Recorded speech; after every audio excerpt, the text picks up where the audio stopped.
คำถามสอบเซ็งนักเรียนเก่งภาคแตง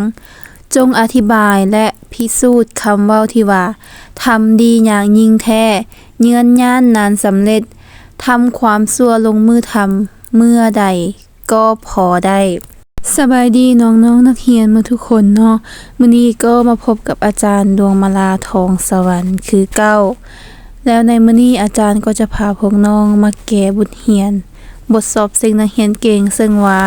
ตอนนี้แม้นจะเป็นภาคแตงเนาะสันม.7 ซึ่งว่าเคยออกเซ็งในปีที่ผ่านมานั่นเองแล้วสำหรับน้องๆผู้ใดที่ว่าสนใจอีบุ๊กหนังสืออิเล็กทรอนิกส์ของอาจารย์เนาะซึ่งในตอนนี้ก็มีหลายแบบอันที่1แม่นหัวบทสอบเซ็งภาคแตงเนาะภาษาวรรณคดีจบสันม.4 ตัวนี้จะเป็นเฉพาะภาคแตงที่ว่าออกปีที่ผ่านมามีทั้งโครงห่างให้แล้วก็มีบทแตงตัวจริงอันที่2แม่นหัวบทสอบเซ็งภาคแตงภาษาวรรณคดีสันม.7 ตัวนี้ก็เช่นเดียวกันเนาะคือว่าในปีที่ผ่านมาซึ่งมีทั้งโครงห่างและก็บทแต่งตัวจริง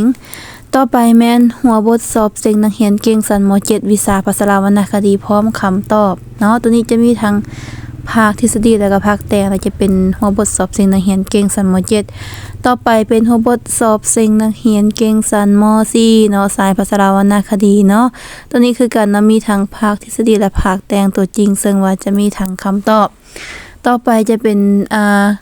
ปึ้มการสร้างคำวลีประโยคแล้วก็การแต่งบทหัดแต่งเนาะตัวนี้จะเป็นบทจะเป็นปึ้มที่ว่าบทย่อที่ว่าเขียนแบบง่ายๆไปเนาะมีทั้งคำวลีประโยคแล้วก็การแต่งหัดแต่งอันสุดท้ายจะเป็นบทพรรณนาตัวนี้จะมีทั้งบทพรรณนาสัตว์คนพืชทิวทัศน์ธรรมศาสตร์ต่างๆเนาะแต่ว่าย้ำอีกเทื่อนึงว่าแม่นจะเป็นอีบุ๊กเท่านั้นเนาะเป็นอีบุ๊กหรือว่าเป็นไฟล์ PDF เท่านั้นสำหรับน้องนักเรียนหรือว่าครูอาจารย์ท่านใดที่ว่าสนใจแม่นให้ติดต่อมาที่เบอร์ที่ว่าโชว์อยู่ในหน้าจอนั้นได้เลยวันนี้เฮามาเข้าสู่บทเรียนของเฮาเนาะซึ่งคำถามสอบเซ็งนักเรียนเก่งตัวนี้เป็นชั้นม.7 เนาะซึ่งว่าเฮาแก้บทสอบเซ็งนักเรียนเก่งมานักเรียนเก่งเนาะมาฮอด EP ที่3แล้วสำหรับชั้นม.7 เนาะซึ่งว่าคำถามตัวนี้อาจารย์ก็เอามาจากบทสอบเซ็งนักเรียนเก่งซกเรียน 2018-2019 เนาะซึ่งคำถามมีอยู่ว่าจงแต่งบทอธิบายและพิสูจน์คำเว้าที่ว่าทำดีอย่างยิ่งแท้เยือนย่านนานสำเร็จทำความชั่วลงมือทำเมื่อได้ก็พอได้ก่อนที่ว่าเฮาจะไปแต่งได้เฮาต้องมารู้จักความหมายของการอธิบายและพิสูจน์กันก่อนสำหรับอธิบายหรือว่าบทอธิบายนะแม่นบทแต่งประเภทหนึ่งซึ่งจะเป็นการชี้แจ้งปัญหาใดหนึ่งโดยการใส่ทฤษฎีใส่ตัวจริงใส่เหตุและผลเพื่อให้ปัญหานั้นจะแจ้งและน่าเชื่อถือวันนี้บทพิสูจน์หรือว่าการพิสูจน์นะแม่นบทแต่งประเภทหนึ่งเป็นบทที่ว่าใส่หลักฐานตัวจริงมาอ้างอิงเพื่อให้ปัญหานั้นจะแจ้งและก็ชัดเจนขึ้นเนาะซึ่งในการพิสูจน์แน่นอนแล้วว่าส่วนหลายมันเฮาจะใส่ในเชิงของศาลหรือว่าในคดีของตำรวจเนาะที่ว่าต้องการใช้หลักฐานแต่ว่าในเรื่องของการแต่งบทอธิบายพิสูจน์นี้จะเป็นการใช้หลักฐานเพื่อชี้แจงเพื่อให้ปัญหาใดหนึ่งที่ว่าเฮาได้ยกขึ้นมาเว้านั้นหั่นน่ะมันน่าเชื่อถือแล้วก็คนที่ว่าได้ฟังหรือว่าได้อ่านเนี่ยแม่นเชื่อมั่นต่อปัญหานั้นเนาะซึ่งว่าบทแต่งตัวนี้จะเป็นบทแต่งผสมคืออธิบายและพิสูจน์ว่าส่วนหลายบทแต่งแต่ละประเภทแม่นจะบ่ได้เป็นบทแต่งเดียวสำหรับบทสอบซึ่งนักเรียนเก่งเนาะจะเป็นการแต่งผสมเนาะและตัวนี้ก็เป็นการแต่งผสมบทอธิบายและพิสูจน์นั่นเองวันนี้ขั้นตอนต่อไปที่ว่าเฮาจะแต่งบทอธิบายพิสูจน์ได้เนาะเฮาต้องไปตีความหมายของหัวบทก่อนความหมายหัวบทของเฮาก็มีอยู่ว่าทำดีนั้นอย่างยิ่งแท้เยือนย่านนานสำเร็จแต่ทำความชั่วลงมือทำเมื่อใดก็พอได้แม่นบ่วันนี้เฮามาตีความหมายของหัวบทเนาะสำหรับความหมายของหัวบทตัวนี้นะมีความหมายหรือว่ามีเนื้อในเว้าถึงการสร้างความดีแม่นมันบ่ง่ายเนาะมันยากมันต้องใช้เวลาและความอดทนสูงแต่ว่าการทำความชั่วนั้นมันง่ายแล้วก็เห็นผลไวเนาะสำหรับวิธีการตีหัวบทเนาะคือคำเว้าตัวนี้หั่นน่ะมันค่อนข้างจะชัดแจ้งแล้วก็ง่ายนะเฮาเห็นได้เลยแต่ว่าถ้าว่าเป็นคำเว้าอื่นหั่นน่ะถ้าที่ว่าเฮาบ่เข้าใจหั่นนะเฮาบ่เข้าใจคำศัพท์เฮาต้องได้ไปหาความหมายของคำศัพท์ตัวนั้นมาก่อน แล้วเขาจึงจะสามารถตีความหมายได้เนาะซึ่งสำหรับในการหาความหมายของคำศัพท์นั้นมันก็บ่ยากเนาะเราสามารถไปหาได้อยู่ในปึ้มวจรานุกรมลาวแปลลาวหรือบ่เราก็สามารถโหลดลาว Dictionary ใส่ได้เนาะเพื่อสามารถเช็คเบิ่งคำศัพท์ตัวใดที่ว่ามันเว้าถึงหยังมันมีความหมายหยังแด่เนาะขั้นตอนต่อไปแม่นการหาหลักฐานเนาะเพราะว่ามันเป็นบทอธิบายพิสูจน์นะ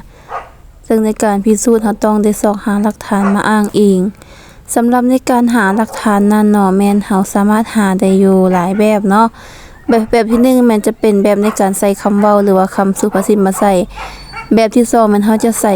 เป็นบุคคลเป็นชื่อคนเนาะหรือว่าเอาตัวจริงเลยมาใส่ก็ได้เนาะแต่ว่าในนี้อาจารย์ได้เลือกเอาตัวแบบเป็นทฤษฎีก็คือเป็นคำเว้านั่นเองเนาะเช่นคำว่าเฮ็ดดีได้ดีเฮ็ดชั่วได้ชั่วคนดีตกน้ำบ่ไหลตกไฟบ่ไหม้เฮ็ดดีเป็นพันเป็นร้อยครั้งหั่นนะคนบ่จื้อแต่เฮ็ดชั่วเพียงครั้งเดียวคนจื้อตลอดชีวิตแล้วก็จงเฮ็ดดีถึงไผสิบ่เห็นก็ตามสร้างเฮ็ดชั่วนั้นถึงสิมีคนยองก็อย่าเฮ็ดเนาะซึ่งว่าในการใส่หลักฐานเฮาบ่จำเป็นต้องเอาหมดตามนี้ก็ได้นะเฮาเลือกเอาตัวใดที่ว่าเฮาใส่ได้มันคล้องกันเฮาก็เลือกเอาตัวนั้นเนาะ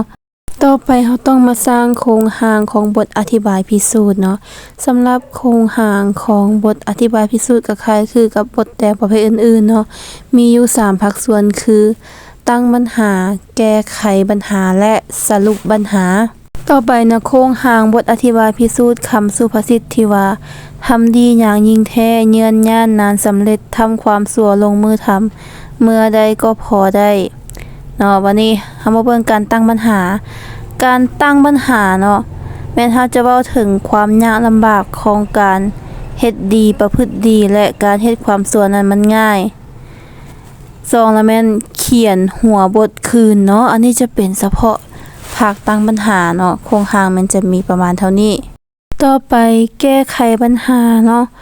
การทำความดีแม่นหยังอธิบาย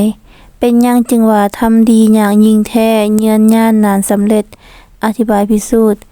การทำความชั่วแม่นหยังเนาะอธิบายเป็นหยังจึงว่าทำความชั่วลงมือทำยามใดก็พอได้เป็นหยังคนเฮาทุกคนจึงควรทำดีกับไผอธิบายพิสูจน์เนาะอยากเป็นคนดีต้องฝึกฝนตนเองเนาะใดและเขียนหัวบทคืนวันนี้ต่อไปสรุปปัญหาเนาะอธิบายผลของการกระทำความดี2นะแม่น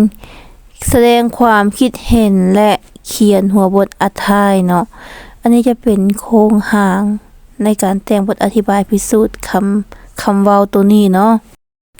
ต่อไปเฮามาเบิ่งบทแต่งตัวจริงนะบทอธิบายพิสูจน์ทำดีอย่างยิ่งแท้เยือนย่านนานสำเร็จทำความชั่วลงมือทำเมื่อใดก็พอได้การเฮ็ดความดีเป็นสิ่งที่ยากหลายเพราะบ่แม่นว่าเฮ็ดดีแล้วจะได้ดีปั๊บต้องได้เฮ็ดดีตลอดต่อเนื่องและใช้เวลาหลายจึงเห็นผล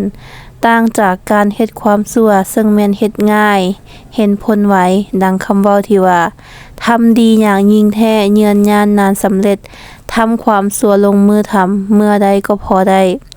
การทำดีแม่นการกระทำที่ถูกต้องตามฮีตของประเพณีและระเบียบกฎหมายบ้านเมืองเช่นบ่สร้างความเดือดร้อนให้ไผบ่เห็นแก่ตัวมีความกตัญญูรับผิดชอบชีวิตการกระทำคำเว้าของตนเองบ่ทำร้ายผู้อื่นบ่เอาเปรียบผู้อื่นและเวลาที่เฮาอยู่ไสก็ตามก็จะต้องปฏิบัติตามกฎระเบียบของเขาเวลาอยู่เรือนก็ฟังความสั่งสอนของพ่อแม่เวลาอยู่โรงเรียนก็ฟังความครูอาจารย์เนาะมีความอดทนดูมั่นขยันเพียรซื่อสัตย์สุจริตบ่คดโกงดังนั้นคำที่ว่าทำดีอย่างยิ่งแท้เยือนย่านนานสำเร็จจึงหมายถึงว่าความดีบ่แม่นสิ่งที่ทำง่ายมันต้องใช้เวลาใช้ความอดทนใช้ความสม่ำเสมอเฮ็ดดีเรื่อยๆทั้งต่อหน้าและรับหลังผลแล้วในการเฮ็ดความดีนะบางทีก็ยังบ่ได้ดีหลายคนในสังคมที่ว่าเฮาอาจจะเห็นเนาะการเฮ็ดความดีมันเห็นผลช้าบางคนเฮ็ดดีเป็น2-3 ครั้งแต่บ่ได้รับผลตอบแทนที่ดีก็เซาเฮ็ดและมาเฮ็ดความชั่วและบางครั้งคนเฮาเฮ็ดดีเป็น100 ครั้งบ่มีไผเห็นคุณค่าแต่คนนั้นเฮ็ดผิดพลาดเพียงครั้งเดียวคนปัดจื้อตลอดชีวิตเว้าใส่คืนแต่ความผิดพลาดครั้งเดียวบ่จบบ่สิ้นเนาะ แต่อยากจะบอกทุกคนว่า คนดีตกน้ำบ่ไหลตกไฟบ่ไหม้การเฮ็ดความดีมันอาจจะเห็นผลช้าแต่เฮาเชื่อว่าคนเฮาเฮ็ดดีย่อมได้ดี แต่เฮาต้องเฮ็ดความดีให้สม่ำเสมอ มีความอดทน มีสติในการใช้ชีวิต อย่าลงในสิ่งที่ผิด คิดก่อนเฮ็ดเสมอ แล้วอยู่ในสถานที่ใดเฮาก็ต้องเฮ็ดความดีเนาะ สร้างผลงานที่ดี สร้างความประทับใจ อย่าขี้คร้าน อย่าเป็นคนที่มักนินทาคนอื่น มักเรียนรู้แต่สิ่งดีๆ สิ่งใหม่ๆ แก้ไขจุดดีจุดอ่อน พัฒนาจุดแข็ง และมีน้ำใจเสียสละเพื่อคนอื่นแน่ ผู้ที่ทำความดีเนาะ เมื่อจากไปก็เฮ็ดให้คนอื่นคิดฮอดและอยากให้กลับคืนมาหาอีก ถึงเวลาจากไปจะเฮ็ดให้สังคมคิดฮอดและจะลึกคุณงามความดีไว้ตลอดไป ส่วนการกระทำความชั่วแม่นการประพฤติสิ่งที่บ่ดีเช่น ดูถูกคนอื่น เว้านินทา บ่ให้เกียรติคนอื่น อกตัญญูบ่ฟังความครูอาจารย์ บ่ตั้งใจเรียน เป็นนักเลงอันธพาล ด่าพ่อตีแม่ ทำร้ายคนอื่น ขี้โกง ลักของคนอื่น และเฮ็ดสิ่งที่บ่ดีอีกหลายๆอย่าง แล้วคำที่ว่าทำความชั่วลงมือทำยามใดก็พอได้ หมายความว่า ถ้าเฮาสิเฮ็ดความชั่วเฮาสามารถเฮ็ดได้เลยตอนนี้ เฮ็ดได้แบบง่ายๆเนาะ แล้วผลมันก็เห็นไว้อีก สังคมก็จะได้นินทาเฮาแบบหมดสาด ตัวอย่างว่าถ้าเฮาอยากสิไปลักเครื่องของหรือทำลายคนอื่น เฮาเฮ็ดได้เลยแบบง่ายๆ แล้วคนอื่นก็เห็นง่าย และตัดสินว่าเฮาเป็นคนชั่วได้แล้วแบบบ่ต้องรอท่าเวลา เนาะ แต่ถึงอย่างใดก็ตามการที่เฮาเฮ็ดดีนั้นมันเป็นสิ่งที่ถูกต้องดังคำเว้าที่ว่า จงเฮ็ดดีถึงไผสิบ่เห็นก็ตามสร้าง เฮ็ดชั่วนั้นถึงสิมีคนยองย่อก็อย่าเฮ็ดเนาะ จากคำเว้าดังกล่าวก็ได้สั่งสอนให้เห็นว่า จงคิดดีเฮ็ดดี เข้าใจอยู่เนาะว่าการเฮ็ดความชั่วนั้นมันเป็นสิ่งที่ง่ายหลาย แต่ว่าผลออกมามันก็ไว